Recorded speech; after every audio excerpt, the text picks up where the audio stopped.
Welcome, everybody, to Magnet Investing Insights. I'm Jordan Kimmel, and we're joined by a good friend and old friend. It's Barry Sloane, the CEO of Newtek One. And Barry, first of all, thanks so much for joining us. Jordan, great to be here. Thank you for having me. So there's a new Newtek One, which we'll get into in a minute. But I want to set the stage, Barry. I've known you for years.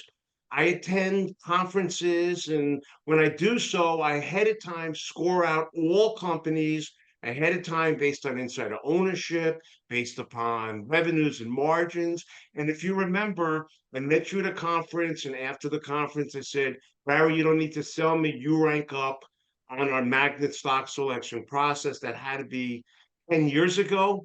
It's been a great relationship. And so again, we're going to cover the Newtek One, the new Newtek One. So I knew you as a BDC, a business development corporation. You're one of the largest shareholders of the company. So the tenet is you're always going to do what's in the best interest of shareholders and yourself and your partners. You made a big decision a year or so ago to change from a BDC to a bank. So maybe explain, that as part of it, because you're not just a regular bank. I see Newtek One as a different kind of bank. Yeah, Jordan, and I appreciate that the dialogue to the extent that a lot of people are trying to understand why we did this transformation. First thing is you got to go back to the beginning of time, 1998. The company was in a spare bedroom in a New York City apartment. That's how it was founded. And it was founded on the premise of there's this huge demographic in the United States of small and medium-sized businesses, independent business owners. There's 30 million of them. And what we decided to do back in 98 was to provide a company that would basically make business solutions and financial solutions available to these 30 million companies. And over the course of time, the company has first started off as a 33 Act company, converted into a BDC, and we recently decided to buy a bank, which means we have to reconvert back into a 33 Act company. At the end of the day, the form of the company isn't what's important. It's the substance. And the substance is there's this huge demographic that is underserved financially and from a business service standpoint. That's what we do. The interesting thing about owning a depository, and I use the term owning a depository rather than we're just a bank. We don't look like 98% of the banks out there or bank holding companies, which is extremely important. We acquired the depository because whether you're a consumer or a business, you go to that depository 3 to 5 times a week, 12 to 20 times a month. That's impressions. So in the tech world, you pay for those impressions, you pay for those eyeballs. By owning a depository, we don't have to do that. And we've created our own business portal, the Newtek Advantage, which highlights all the great things that we could do for a business. So unlike banks, which take deposits and maybe make a customer a loan, we do a myriad of things for that business to make them more successful. Right. Well, before you go on from there, Barry, though, because you already think of this as second nature. Let's talk about what they are, because I remember looking before you bought the bank, even before, when you were still BDC, the approach you took with a customer in terms of maybe even their website, paying bills, payroll. Talk about it's not just a loan and a loan. Well, my dad was a retailer and working in a store from the time I was 11, selling ceramic bowls on a street corner. It all starts off with the customer and what do customers need. These customers need help with payroll, picking the right insurance coverage at the right price, managing their IT, being able to pay their bills and invoices. They need help with accounting. So Newtek One, the one company for all your business needs, gives these solutions and makes them available to its business client. And our goal is if we haven't earned it or make you more successful, you shouldn't be a client of Newtek One. And that's why the company was named Newtek One. It's how we're established. So we do all of these things. payroll, health and benefits, property and casualty insurance. We give them the ability to move money. We have a bank account where there's no service fees, no fees for ACHs or wires. We're the largest small business lender, government guaranteed, in the United States through the first 2 quarters of this year.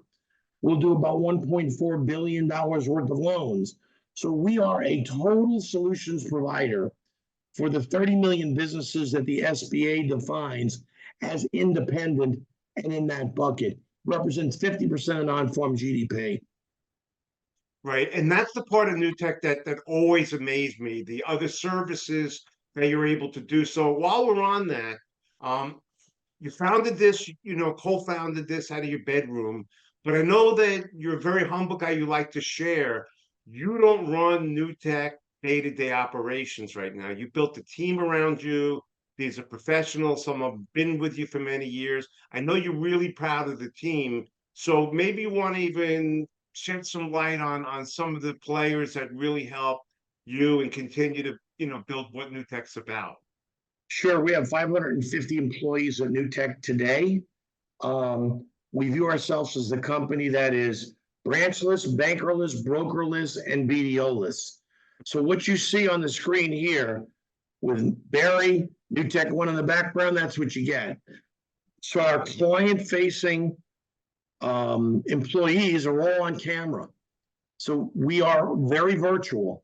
We have office space, but like many companies, our staff doesn't want to go into the office, and we have all the tools to monitor activity remotely, relative to their phone calls, their texts, their emails. We've developed all these solutions in-house to be able to manage the client experience. Importantly, it's a referral-based business. So we get 1,000 business referrals a day from entities like UBS, Morgan Stanley, Raymond James, Meineke Muffler Trade Association, Henry Schein. These are companies that have independent business owner clients that need to get them a loan or help them with payroll or insurance or a banking relationship. They push them to us through the patented NewTracker system, and then we give them solutions on camera, 24/7, 365. So in the banking world, there's something called an efficiency ratio. Our efficiency ratio is currently 50% of Newtek Bank National Association, probably going down to 40. That's unheard of in the banking business. Most banks have efficiency ratios at 60, 65%. Our return on assets at the bank, 5.7%. Our return on tangible common equity at the bank, 35%. These are unheard of returns. That was our first year in business as a organization owning a bank. Therefore, we became a financial holding company. We don't look like any of these other banks that live off of, frankly, zero interest paying deposits, Right. and riskless, low margin loans. Right. Barry, I think this is no longer your grandfather's bank that closed at 3. That a different world of the technology that is underneath your hood is probably, one of the most impressive parts of your business. So this might be a technicality, but I want to get into it. The BDO structure required you to pay out dividends as a policy and not retain the earnings. The new formation that you have, you're able to reinvest in the company, you're able to retain earnings, and if you want to grow, you don't have to issue more shares to grow. You could grow through retained earnings. And that might seem second nature to anybody else, but I used to get frustrated with BDOs where you'd see as soon as you felt something good about it, they issued more shares at a discount, knocked the stock down. It was a cycle you went on. With retaining your earnings, I'm guessing you'll have even better opportunity to grow the team and grow the internal technology. Yeah, the BDC structure, or business development corp structure, is what's called a flow through. It's technically a mutual fund, pays no tax, and the dividend is taxable primarily as ordinary income. So now we're able to retain earnings. We are a taxpayer, and the dividend that we pay, which Last year was 18 cents a quarter. The first quarter went up to 19. You're looking at about a 6% to 7% dividend yield, which is pretty high. But that's at a qualified rate. So we're now able to retain earnings, which we're able to do at the bank.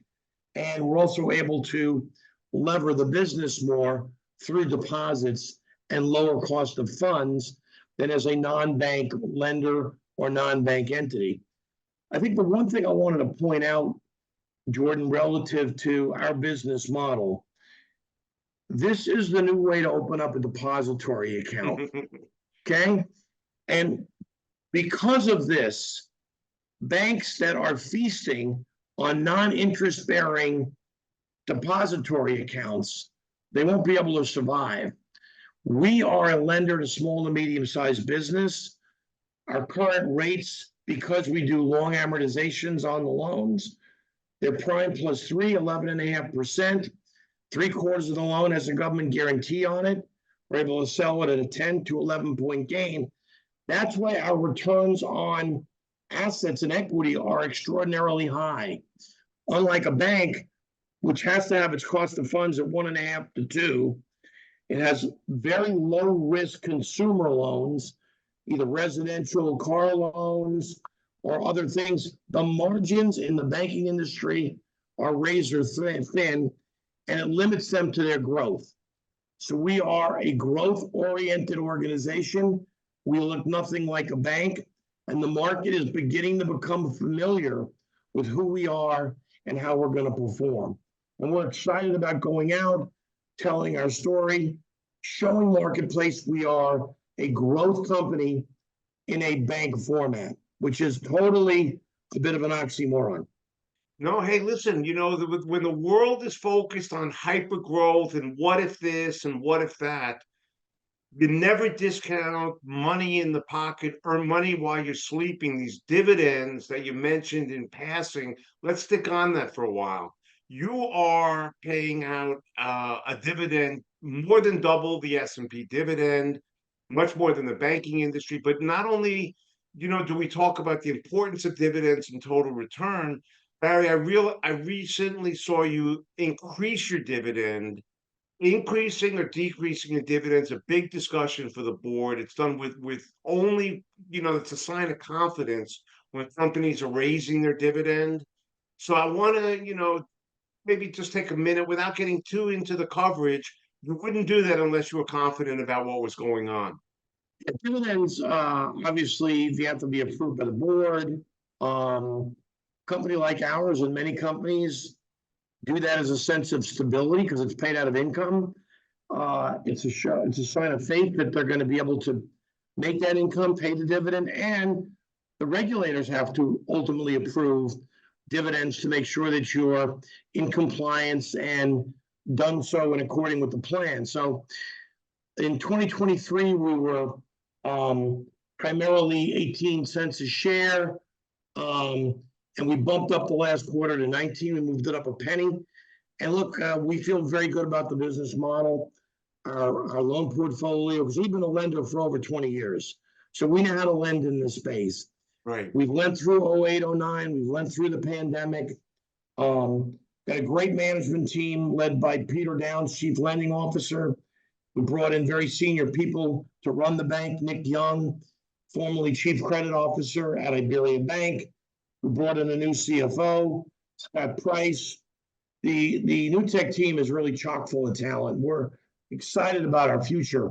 This is a different, technologically oriented financial institution that does more than borrow money through deposits at below market rates, right, and puts money out on a risk-adjusted basis.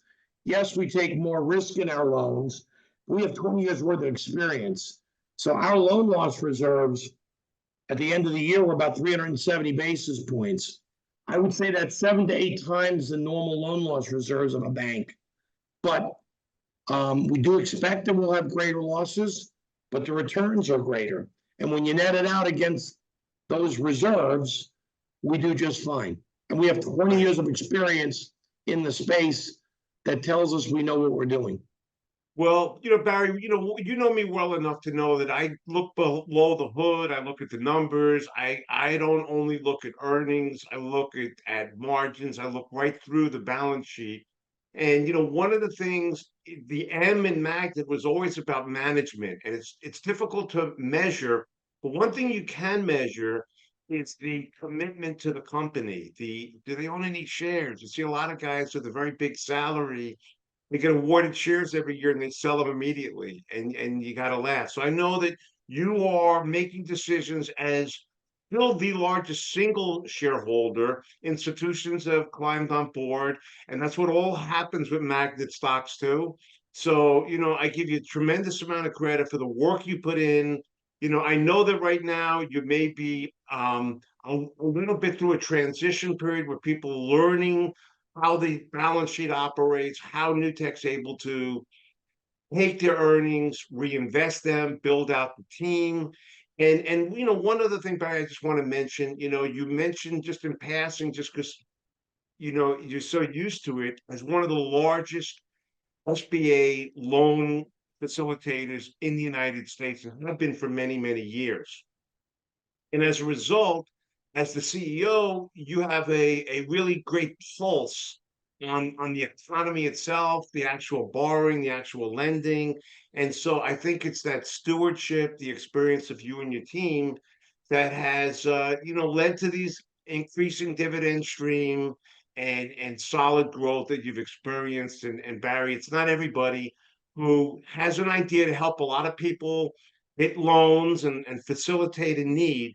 And then all these years later, I don't know if you have a chance in the quiet of the night to think about all the loans that you've created and helped the businesses that flourished as a result of having a facility like a Newtek to work with.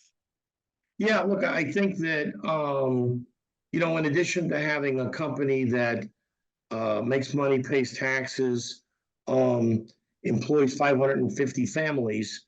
The fact that we're providing funds in all 50 states, approximately 30% of our loans are made to women and minority-owned businesses, the underbanked, the underserved, and the fact that we are able to help businesses really get state-of-the-art software technology, manage their IT safely and securely, it's a good feeling. And look, this is an economic engine. The United States does not go anywhere without the small to medium-sized business market. So we're proud of what we do. We have great staff that takes care of clients, makes them more successful. And like I said, if we can take a business and help them and make them more successful and enhance their business opportunity, we haven't earned it. We like the space. It's not an easy space. Most of our competitors can't cost effectively serve this market. You can't serve this market with branches or commercial bankers. It's way too expensive. But the way we do it, through referrals, on a camera, with solutions experts, enables us to provide the highest quality service to our clients cost effectively. And that's really the goal. It's very scalable. All right, let me also add, let's not forget the fact that because of the cost savings and the efficiency, the higher rates that you're actually able to pay out. So a lot of the investors have just lived through the decade of zero interest rates. Why don't you just take a minute here? You were in periodical after periodical just a week ago. I saw a few stories where you actually have the highest CDs in the United States for certain durations. So let's not forget to mention that our viewers, the listeners, in addition to the services to the banks, they could also straight CDs and high loan fee, the what you pay out for corporate accounts. Let's not forget about that. So I think when you look at Newtek versus, I'll just pull a big top four bank out of the air, Bank of America. Brian Moynihan will get on TV and brag about 1.5% cost of deposits. In other words, he's effectively underpaying depositors that give him money, because a depository account is actually like owning a government guaranteed security with insurance. It's technically not a security, it's a deposit, but your credit is the FDIC under 250,000. And then why would somebody give the financial institution money at 1.5% when bills are at 5%? Well, this is going to change that over time. When you look at their average yield on the portfolio, it's about 4% because they're in very low margin, very big scale business. I mean, they're car loans, residential mortgage loans. It's like a factory. Very, very low risk. We're the antithesis of that. We pay our depositors a market rate of interest. Our consumer high yield savings account is 5.25%. Our 6-month CD is 5.5%. Now, how can we pay that? Well, we can pay that because a lot of our loans go to small businesses that have no other alternative but to borrow in the government guaranteed SBA program. And that's beneficial to us, even though the losses are higher. We are able to charge a high rate, but we give the borrower a 10 to 25-year amortization schedule, which drops the payment. So it's very affordable for small business. The SBA program has been around for over 60 years. It works. And we've been in it for 20. So when you look at our organization, after very healthy loan loss reserves and high coupons and a low-cost infrastructure, our return on assets and return on tangible common equity dwarfs all the competitors in the space. And when the market gets used to the fact that our merchant processing revenue, our insurance agency revenue, payroll, tech is all reoccurring without capital, so we're able to get great cash flows out of all these businesses. But once again, it doesn't look like 98% of the banks. Unconventional, no doubt. And so let me just, remind everyone also, just to make it absolutely clear, Newtek is a publicly traded company. It's NEWT. There's plenty of liquidity. We are looking right now at the largest single shareholder and someone who's been paying out, enjoying the dividends. I'm sure you like the dividends as the rest of your better as a BDC, do. but this was the right thing to do for all the shareholders. I mean, people said, well, gee, why are you doing this? You want to pay yourself more? No. When you see the proxies, I haven't paid myself more. Right. There's no bonuses that are exorbitant here. And the dividends are very nice. So, but being able to retain earnings and develop a bank that's technologically enabled in every way, shape, or form is going to wind up, in my opinion, and the board's, being a very big deal to investors. That's the game changer for you. And again, this is not a blanket recommendation. Everyone has to invest according to their own circumstances. But Newtek has been paying their dividends and their shareholders for many, many years. And I think there is an inflection point. And Barry, I want to add one other thing. This show is not about me promoting Magnet. It's about really us trying to take Magnet Investing insights. We're going to be bringing on investors from all walks of life, from value, from growth, from dividends, banking. And so one of the things we've reached out and we appreciate you stepping up to help sponsor this whole educational platform we're offering. And, frankly, I've been proud of the Newtek relationship for years and glad to call you a friend. Thanks, Jordan. Appreciate the opportunity to chat with you and reach an audience and basically, tell entrepreneurs out there that there are organizations like Newtek that can help reduce your risk, grow your revenues, and cut your expenses. That's what we do. Right. And you know what? We're going to have you on periodically. We know you're busy. You're going to come on periodically, give us an update. And we really appreciate the time today. Once again, it's Jordan Kimmel from Magnet Investing Insights with Barry Sloane, Chairman and CEO of Newtek One. Barry, thanks so much for the time again. Thank you, Jordan. Appreciate the opportunity.